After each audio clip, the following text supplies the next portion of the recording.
We all know that Nintendo Switch has been tearing ass around the backyard since 2017 for like 87 different reasons, but there's a lot of people who attribute its popularity to the fact that it came along while the 8th console generation was more or less starting to wrap things up. And a lot of those same people are speculating that once the PS5 and Xbox Series X come out, then the Switch party's gonna be dead and buried, with the logic behind that presumption being that the Switch is already underpowered as it is when compared to the PS4 and Xbox One. So once it starts competing with the new consoles that are apparently gonna be about 4 times as powerful, industry experts like Bill Bonner believe that no one's gonna want to be seen with something like the Nintendo Switch that's supposedly going to be perceived as a child's playbox. However, as neat as the PS5 and Series X are going to be, I don't think they're going to be much of a threat to the Nintendo Switch at all. So sit back in your favorite YouTube viewing chair, check the bottom of your seat to see if I left you tickets to Smash Mouth on Ice, press the subscribe button if you haven't already, and allow me, future NBA Hall of Famer Cameron all one word, to tell you 8 reasons why the Nintendo Switch won't be phased out by the PS5 and Xbox Series X.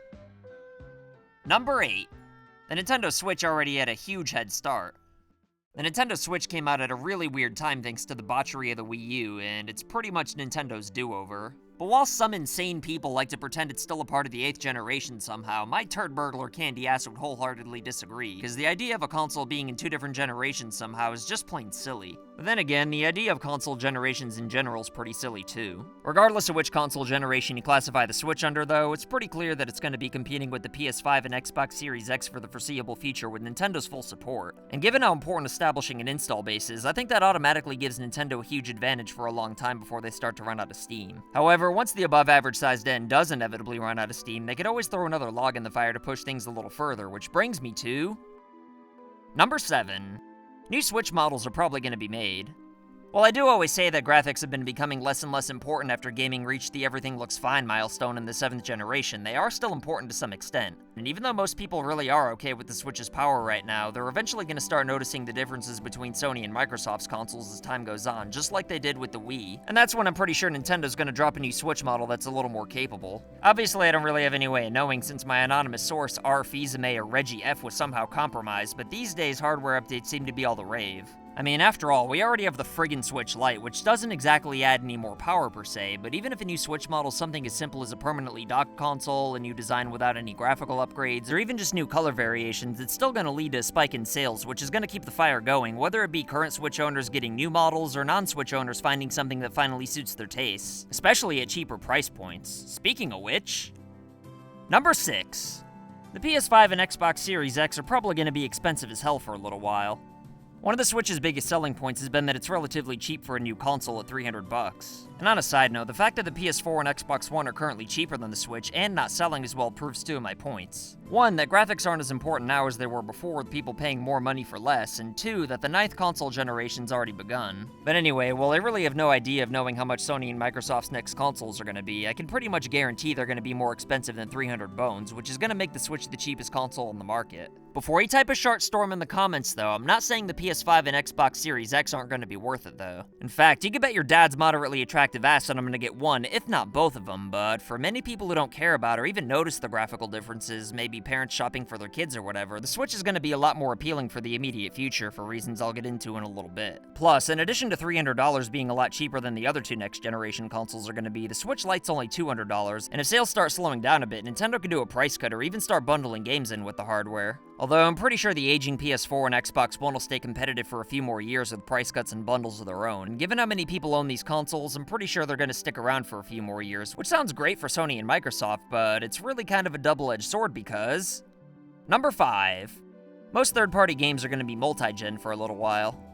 While I'm sure most developers would prefer to make their games on the most recent hardware, the fact is that it usually takes a little while before the new consoles truly start to get going, and third parties really don't care too much about trying to sell the new hardware for other companies. They just want to worry about making as much money as possible, and to do that, it's a lot smarter to cater towards the consoles that have a higher install base, which are usually the consoles from the last generation for about 3 to 4 more years. Well, except for Nintendo consoles anyway, where people usually don't want anything to do with the previous generation right away. Hence the reason why the Metroid 2 remake died and communicated to Nintendo that no one wants to play 2D Metroid anymore. As far as non-Nintendo consoles go though, just look at a game like GTA 5. In the old days, that game probably would have been held off for another year or so it could be an exclusive meant to carry one of the newer consoles, but these days, Rockstar's a lot smarter than that, and they decided they'd rather make a few extra $1 billion with the massive install bases of the PS3 and Xbox 360 before worrying about the next generation. Obviously, the most money for third parties is in putting their games on the new and old hardware at the same time, but while I'm sure the next-gen versions are going to be an ass hair more impressive, the games are going to be developed for the older consoles and ported to the new ones, rather than fully utilizing the hardware and making it a pain in the ass to downgrade the games on the old platforms. And if most of the newer games aren't even going to fully utilize the new hardware anyway, then it's only going to make the graphical differences with the Switch a lot less noticeable aside from Sony and Microsoft's first-party exclusives. But yeah, about those. Number 4. Nintendo's got the most popular first-party exclusives.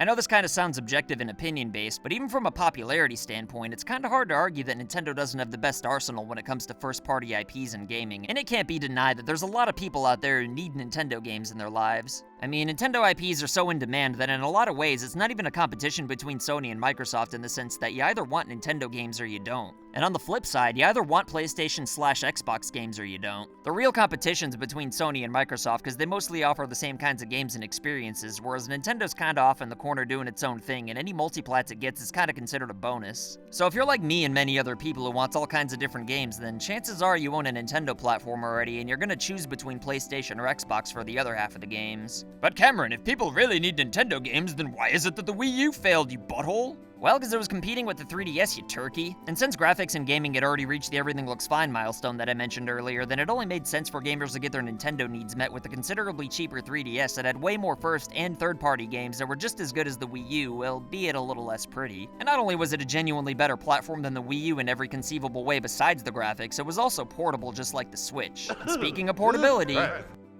number 3, the Switch is portable. Alright, we all know the deal with the Switch's portability, so I'm not going to waste a whole lot of time on this, but with Sony out of the handheld gaming market for the time being, the only platform that lets you play real games you can take with you on the go is the Switch. I know mobile games are extremely popular even if I think they're lame, but there's still a huge market out there of people who know that most of those games suck horse oil and want true portable gaming, so it can only make it that much more appealing when the only portable on the market's also a completely capable home console. Like I said, it might not be able to run all the third-party multiplats, so I don't think the Switch is necessarily hurting Sony and Microsoft as much as they're hurting each other given how similar they are. But regardless of how weak the Switch, or even the PS4 and Xbox One are for that matter, third parties are still going to make games for these platforms because... Number 2. High install bases means more third-party games. I know the Switch doesn't really have a whole lot of third-party exclusives right now, but I think that's kinda because most of the devs were skeptical that the console would be a hit to begin with. However, seeing as how the relatively weak DS and 3DS had plenty of their own first-party exclusives, I don't have any doubts that there's plenty more coming to the Switch now that developers have had 3 years to work on some stuff. I mean, it probably took developers at least a year to believe that the Switch was gonna be a success for the long haul, and probably another 2 years to develop some actual games. And even if third-party exclusives aren't on the way to the Switch, though, I'd find it hard to believe that the hybrid's popularity isn't appealing enough to where there's at least some more multiplats on the way. But the biggest reason why I think the Switch is going to be unfazed by the PS5 and Xbox Series X is... Number 1. Nintendo's going to have a new console ready to go when things start to get tough.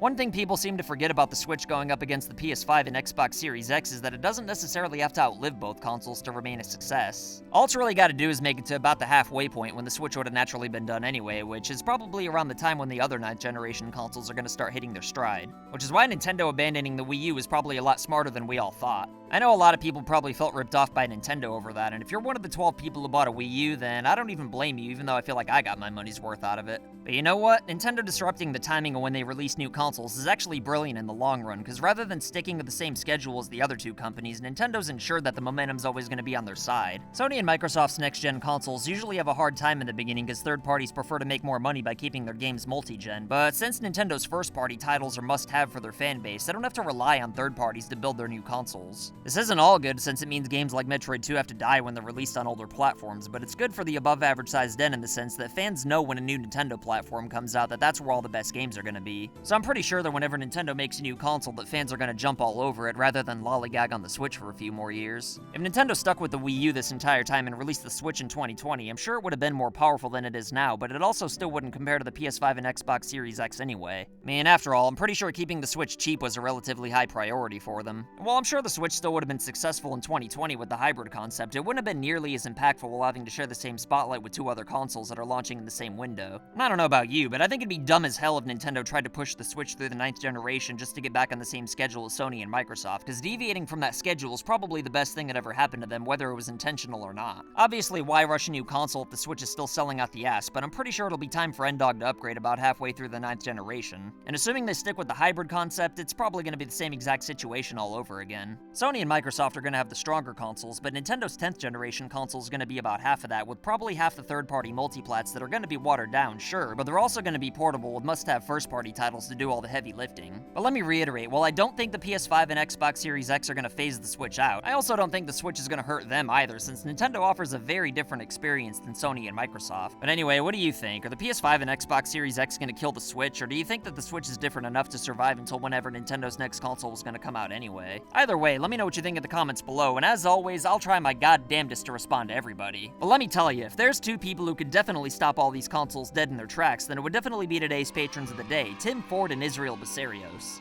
If you want to be badasses like these two, then consider supporting FU Game Crew on Patreon for loot boxes in the mail and other wacky rewards. And if you want to make a cameo, then send pictures or videos of you rocking any FU Game Crew merch like these legendary human beings you see before you. As always, like and share this video anywhere on the internet to help this channel grow. And if you want to prove that you're not down with registered sex offenders, then go ahead and press the subscribe button if you haven't already. My name's Cameron, all one word, and I'll be back with more videos soon. So I want to say thank you to your loyalty, thank you for your support.